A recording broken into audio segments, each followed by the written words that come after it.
a encore qui vont nous rejoindre, mais comme je sais que votre temps de midi est compté, je vais surtout essayer d'être brève et vous expliquer un tout petit peu, notamment aux journalistes qui sont présents, qui nous sommes et ce que nous allons faire. Alors, comme tout le monde le sait ici, puisque vous êtes des candidats investis, dans quelques semaines, la législature communale 2012-2018 va se terminer et l'ensemble des UPLOA vont être appelés aux urnes. C'est un moment démocratique extrêmement important pour la commune, puisqu'on va renouveler le conseil communal et puis mettre en place dans la foulée un nouveau collège des bourgmestres et échevins. Je crois que ce sont des moments enthousiasmants pour les démocrates, parce que le niveau communal joue un jeu de proximité très fort vis-à-vis de la population, et dans un contexte qu'on connaît aussi de plus en plus en Europe, où il y a un renforcement des populismes, c'est une dimension de proximité qui est très importante. Et j'en profite aussi pour rappeler une conviction qui est la nôtre, concernant tout le débat qu'on a autour des communes et de leur avenir. Nous ne sommes pas pour la diminution du nombre de communes. Et j'aime bien faire un petit commentaire amusé de temps en temps sur des politiques qui nous chantent pendant des semaines et des semaines le refrain de « il faut diminuer le nombre de communes, il faut les fusionner », mais qui vont tous la bouche en cœur aux élections communales, en expliquant que les communales, en fait, c'est super. Et c'est vrai que c'est super. Alors, au CDH, on est cohérent, peu importe que les débats institutionnels soient tendance ou pas, on l'a toujours dit et répété, nous considérons que l'échelon communal est fondamental, puisque c'est un échelon de proximité vis-à-vis des citoyens. Alors, depuis 6 ans, le CDH est remonté, ce qu'on appelle la majorité AU. Il a été un membre et un partenaire efficace, et un partenaire surtout loyal, parfois dans un contexte difficile aussi, qui a touché certains partenaires, mais il a contribué, et c'est le plus important, à de nombreuses avancées sur le terrain. Et donc, on remettra à Pauline et à Jean une partie du bilan du CDH, celui des actions concrètes qu'on a menées, des réalisations, où en fait le fruit de notre travail révèle très bien l'ADN qui est le nôtre, les familles et toutes les personnes qui ont pu trouver une place grâce à l'inclusion aussi à Bruxelles. C'était une des préoccupations quotidiennes de Catherine Robarabier, notre échevine. Les thématiques de la mobilité à Uccle, de l'environnement, de l'urbanisme, de la sécurité à travers les nombreuses interpellations de Daniel Hublet, qui est dans la droite et qui était chef de groupe alors qu'il a découvert la politique il y a maintenant 6 ans, puisqu'il est médecin de formation et il est toujours médecin actuellement. Et puis on était fidèles à nos valeurs. Et c'est quelque chose d'important aussi sur le plan du terrain communal, puisque notre groupe n'a eu de cesse d'intervenir chaque fois que l'humain et ses droits fondamentaux étaient au cœur des débats. On a défendu vigoureusement la motion contre les visites domiciliaires. On a travaillé sur l'accueil des réfugiés politiques. On a travaillé aussi sur l'obligation d'assurer la liberté des parents dans les cours de religion ou de morale. On a insisté sur la nécessité de mettre en place une plateforme de dialogue interculturel. Et puis, c'est vrai que pour ma part, j'ai œuvré à ce que Uccle puisse être une commune prise en considération au niveau régional, avec une augmentation de sa dotation, avec une lutte contre le survol intempestif qui touche aussi Uccle, il faut le rappeler, avec bientôt des bus électriques qui arriveront en 2019 à Uccle, avec un grand travail qui était mené notamment dans la politique de l'eau par rapport au bassin de Ringe. Les Uclois se souviennent bien des inondations à Saint-Job et à l'avenue de Fré. Je voudrais vous dire avec la plus grande sincérité que ma motivation est intacte et les engagements que je partage avec l'ensemble des colistiers seront portés avec la même dynamique qui nous a animés depuis 6 ans et qui n'a jamais faibli depuis 6 ans, avec le même sérieux. Et donc nous présenterons une liste CDH ouverte, constituée de candidats engagés, de militants engagés, mais aussi d'indépendants qui nous ont rejoints récemment, de personnes qui se mobilisent dans le secteur associatif, parce que c'est quelque chose de très important pour nous. Avec une conviction profonde, c'est de partager les mêmes valeurs et de vouloir être des relais constants des idées et des préoccupations citoyennes pour le développement à Uccle. Et c'est vrai qu'on a travaillé un programme depuis maintenant plusieurs mois et nous l'avons fait différemment, puisqu'encore le 28 avril dernier, nous réunissions les troupes, mais dans le cadre d'un forum participatif et inclusif où le secteur associatif a pu être bien évidemment associé à notre travail. Alors, je serai tête de liste à Uccle, j'ai un souhait de garder un lien très fort avec la commune dans laquelle je vis depuis 44 ans, une commune que je connais, dans une commune où mes enfants grandissent, dans une commune aussi où j'ai investi du temps dans le secteur associatif. Et mon but est de continuer à m'investir localement et de rester très attentive aux enjeux emploi, dont certains rejoignent les enjeux bruxellois de façon générale. Je suis une militante ucloise depuis mes 19 ans. Je commence à vieillir, certains d'entre vous m'ont vu d'ailleurs vieillir à leur côté. Je ne suis plus la toute jeune qui démarrait en 1994 étudiante en droit. Et je pense qu'on peut décumuler les fonctions, mais qu'on ne décumule pas la militance. Et donc je continuerai à aller au charbon pour faire entendre notre sensibilité politique, accompagner une jeune génération qui est là, et une nouvelle génération aussi dans ses premiers pas politiques, avec Daniel, avec Catherine, qui ont été les chevilles ouvrières du travail du CDH-AU. Et donc nous mènerons une liste CDH. Il n'y avait pas de raison d'opter pour un changement, non, pour essayer de démontrer qu'on aurait plus d'ouverture, parce que votre présence et la diversité de vos profils témoignent de l'ouverture. Vous avez des horizons très différents, vous avez des parcours variés, et vous allez encore plus, grâce à tout cela, des véritables porte-parole des citoyens au Conseil communal.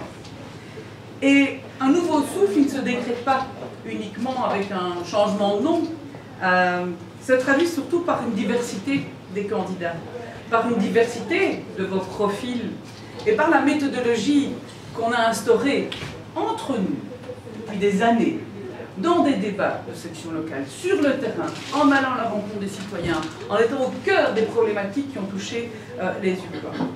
Et nous sommes un centre de rassemblement, on est un centre d'ouverture aussi, un centre qui porte haut et fort ses fondamentaux en termes d'attachement aux familles, à la nécessité de promouvoir une éducation qui émancipe, au refus des identités meurtrières et du repli sur soi, parce que dans une commune, c'est une commune qui change aussi, dont les profils se diversifient. Nous avons travaillé de façon participative et inclusive, rien n'a été laissé au hasard. Vous avez été réellement présents depuis d'abord de nombreuses années, pour certains d'entre vous, de nombreux mois aussi. Le projet communal, je ne suis pas la seule à le porter, votre présence en témoigne, et la liste est composée de personnalités fortes. Et je vous remercie sincèrement tous, parce que j'ai eu l'occasion chaque fois d'avoir une discussion avec vous, et de savoir qui vous étiez, comment vous étiez engagé dans cette commune. Les différentes causes et le dévouement citoyen qui est le vôtre suscitent réellement mon admiration et je suis vraiment épatée par votre énergie à tous et tous. Alors, c'est une liste de 43 personnes et je pense que c'est une liste qui est le reflet réel sans artifice de notre commune. Alors, il y a des jeunes, évidemment, et il y a un jeune en particulier qui va nous rejoindre, quand il aura terminé son examen de droit constitutionnel, qui est Thomas Hermans, qui est chef chez les Baladins, qui est engagé, qui a créé un groupe de cyclistes pour jeunes qui s'appelle Electra et qui sera 6e de liste. Promouvoir les jeunes, c'est bien, je peux le dire, hein, c'est encore mieux de faire en sorte qu'ils aient une très belle place sur la liste. Et donc, il y a eu une volonté commune de pouvoir mettre un jeune de 19 ans en 6e place sur la liste. Et puis, des femmes nouvelles, engagées. Marion Tilkens, qui est avocate ici à droite de Daniel, sera 3e de liste. J'ai voulu aussi une liste où les premiers de liste ne sont pas nécessairement des anciens, ne sont pas tous des militants, mais ils nous ont rejoints parce qu'ils partagent nos valeurs. Marion est avocate, elle est engagée dans le secteur associatif, elle est ucloise depuis bien longtemps. Et puis, des personnes qui incarnent les combats qui ont été les nôtres, qui incarnent les politiques que nous avons menées, notamment l'investissement de Catherine à travers la mise en place d'un conseil consultatif de la personne en situation de handicap, mais des personnes qui sont porteuses d'un message fort. Ce n'est pas que le handicap, c'est l'inclusion. Parce que l'inclusion, c'est le fil conducteur de ce qui a été mené comme action par Catherine, comme Echeville, à tous les niveaux, l'égalité des chances aussi. Et donc nous avons le plaisir d'accueillir sur la liste en 4e position Frédéric Storm, qui est là, accompagné, qui est un citoyen qui décline l'inclusion sous toutes ses facettes.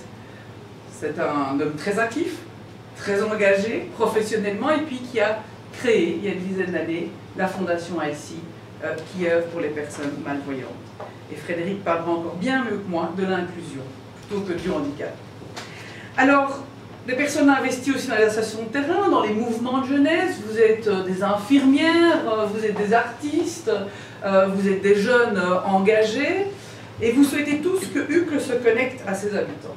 Et donc, vous découvrez derrière nous le slogan de la liste, puisque nous voulons une action politique participative qui rend notre commune plus dynamique, plus durable, plus prospective, plus inclusive, en matière de mobilité, en matière d'aménagement de territoire, en matière d'environnement, plus de logements intergénérationnels, plus de numérique. Et donc, nous avons décidé de placer cette campagne et son programme sur le signe du partage, de l'inspiration citoyenne et des connexions entre les habitants qui habitent dans cette commune. Connect You, vous le découvrez derrière nous, c'est le slogan que nous avons choisi pour cette campagne et qui a pour ambition de se mettre au diapason des attentes, des rêves, des espoirs de tous les Uclois.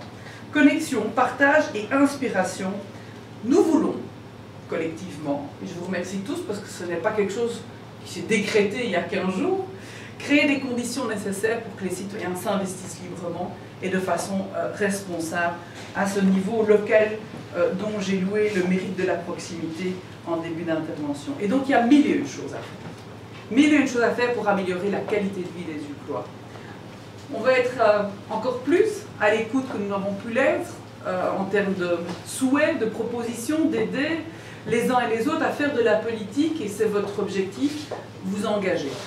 Et vous êtes engagés en connaissance de cause avec des acteurs de cette transition, de ces connexions, de ces inclusions, avec des propositions que nous avons travaillées ensemble, en se disant qu'en aménagement du territoire, il fallait remettre au centre la thématique des quartiers. Et donc on le voit récemment, il y a une consultation sur l'avenir de la place Saint-Pierre. Nous avons dit mention bien, mais on fait bien mieux. Pourquoi? Parce qu'il faut être créatif, il faut des jonctions piétonnes et cyclables entre le parvis et l'actuelle maison communale.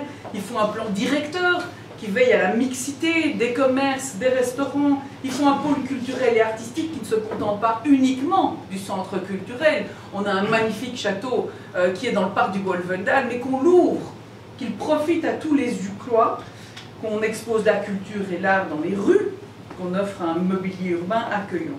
Et donc d'autres quartiers encore que la place Saint-Pierre méritent une attention. On pense en particulier à la place Saint-Job, parce que la place Saint-Job, aujourd'hui, si on a résolu les problèmes d'inondation, on n'a pas nécessairement encore résolu tous les problèmes de vision d'un quartier qui doit être connecté, par exemple, avec le plateau à Veille.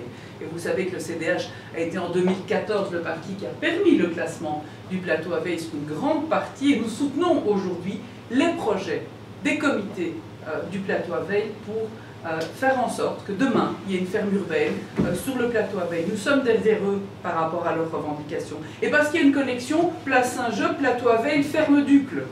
C'est tout un quartier aujourd'hui qui doit être pensé, qui doit être durable, qui doit être convivial, qui doit être intergénérationnel. Et il faut penser aussi des logements dans cette dynamique-là. La question de l'inclusion. Frédéric le dirait 15 fois mieux que moi, et donc je vais peut-être pas me faire son porte-parole, mais tu nous disais combien tous les domaines de la vie étaient concernés par les politiques communales. Et Uccle comporte toute une série d'atouts en matière, par exemple, de clubs sportifs. Et nous devons être une commune moteur d'une politique sportive inclusive. Et c'est vrai que nos infrastructures s'ouvrent de plus en plus à la question de l'inclusion, avec des clubs notamment de hockey, les 10 km d'U qui sont ouverts aux associations, une piscine Longchamp qui est plus accessible. Mais sincèrement, on peut aller encore beaucoup plus loin. On peut développer une information accessible sur le site communal, dans des versions faciles à lire. Aménager un plan d'accessibilité aux lieux publics avec des aménagements spécifiques. Et nous poursuivrons ces objectifs parce qu'on veut une commune qui soit accueillante, qui soit inclusive. Et nous pensons que ce que nous avons démarré grâce à Catherine et à son action il y a 6 ans doit continuer et doit même redoubler le rythme. Participation citoyenne. Vous avez fait cet exercice avec nous maintenant depuis des mois, de travailler, et pas qu'en vase clos. Et nous avons, et Daniel a été le porte-parole au conseil communal d'une demande très précise du CDH pour mettre en place un échelonnement de la participation qui centralise, qui relaye les informations relatives aux initiatives citoyennes de terrain, qui organise des démarches participatives, comme la mise en place d'un budget participatif. J'ai eu l'occasion de l'expérimenter au niveau régional. Faisons-le à Uccle. Faisons-le à Uccle. Créons des forums de quartier qui peuvent aussi, à un certain moment, être des relais pris en considération par un collège, avec chaque année une réunion de ces forums de quartier qui portent la parole de leurs habitants. Mobilité, Daniel. Un travail inlassable, avec une attention constante qui était portée à la question de la mobilité et du stationnement. Nous voulons, que dans l'accord de majorité, on inscrit la nécessité d'un plan communal de mobilité. Le nôtre commence à être âgé. Nous avons travaillé sur le stationnement, ça doit être impérativement interconnecté avec la mobilité dans le développement des infrastructures cyclables, dans un aménagement du rond-point Churchill en bonne entente avec la région. Nous sommes favorables, et on l'a dit, à l'instauration d'une zone 30 généralisée tout en gardant des axes plus importants sur d'autres types de kilométrage, mais ce que Scarbeck décide, ce que Forêt va faire, Uccle peut le faire aussi.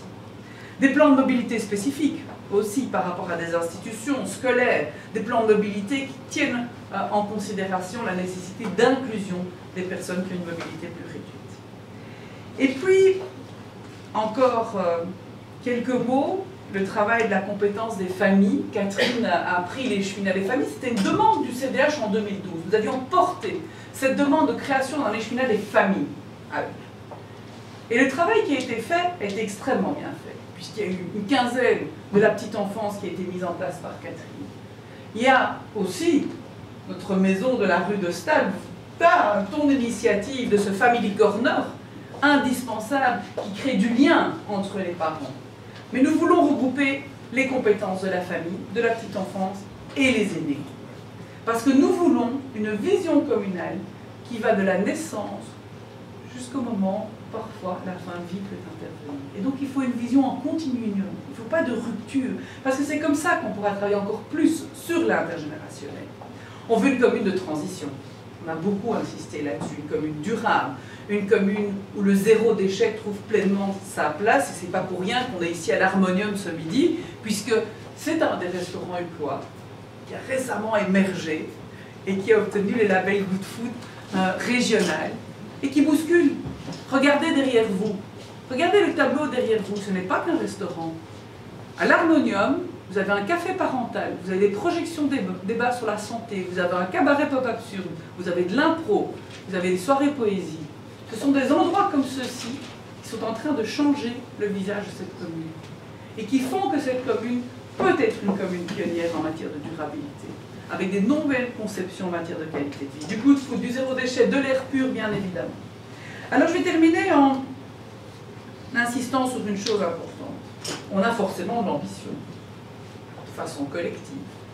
Et d'ailleurs c'est très heureux d'être avec vous parce que l'ambition est forte, mais surtout les liens interpersonnels sont forts et c'est toujours dans le respect des uns et des autres. On a une augmentation forcément voulue du nombre d'élus. On est 3 aujourd'hui. Évidemment, on souhaite être plus demain parce qu'on a un objectif, c'est de peser plus fort.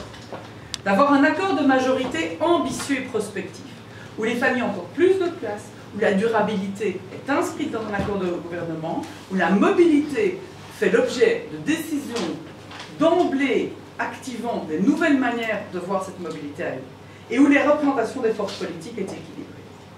Alors, Uccle, je vous l'ai dit, c'est une commune, c'est la commune de ma petite enfance, où mes enfants poussent, où j'ai toujours été présente et engagée au conseil communal comme simple conseillère aux côtés de Daniel, en étant présente, en relayant des préoccupations qui sont les miennes.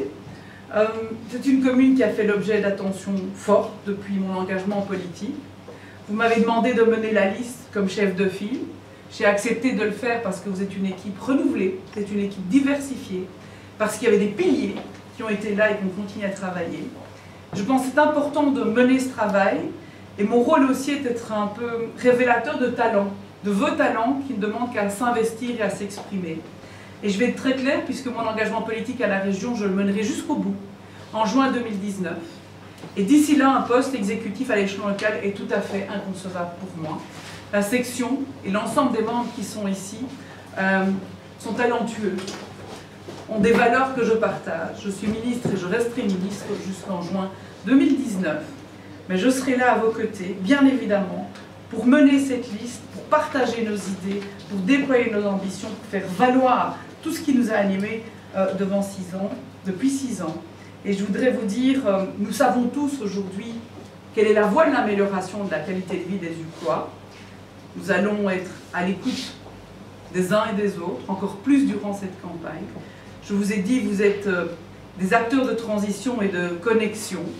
On va le faire ensemble, avec des candidats diversifiés, des candidats de différents quartiers. Je vous regarde tous. Je vois Mostafa qui a une école de devoirs au Merlot. Je vois Charles-Éric Villain 14 qui sera 8e de liste et qui est candidat pour le CDNV sur notre liste. Je vois les uns et les autres, Leïla, infirmière, je vois nos jeunes qui sont fatigués de leurs examens. Puisque vous les terminez, je vois Idor Massamba qui sera 10e de liste aussi, Isabelle qui était toujours fidèle, Lionel, Cécile, vous avez été là depuis plusieurs années et je voudrais réellement vous remercier de la confiance que vous me faites à mener cette liste et j'espère pouvoir être à vos côtés le plus souvent possible et je l'ai été depuis des années et donc je n'entends pas changer l'investissement que j'ai pour vous parce que j'ai une conviction forte, c'est que notre commune doit se connecter à tous ses citoyens. Je vous remercie.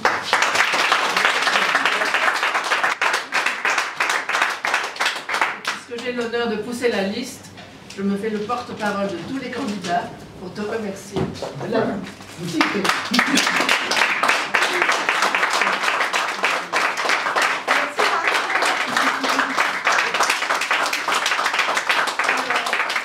Ça me touche beaucoup parce qu'en plus, je ne savais pas que Catherine allait m'apporter des fleurs. Merci à vous parce que vous êtes vraiment à mes côtés depuis 6 ans. Merci à vous tous parce que vous faites le pari de l'investissement et de l'engagement et je trouve ça magnifique. Vous êtes tous des personnes engagées, vous avez vos activités professionnelles et puis on partage ces valeurs, on a envie de montrer que la politique c'est aussi encore quelque chose de beau et que donc on peut y croire, on peut avoir ces convictions qui sont intactes.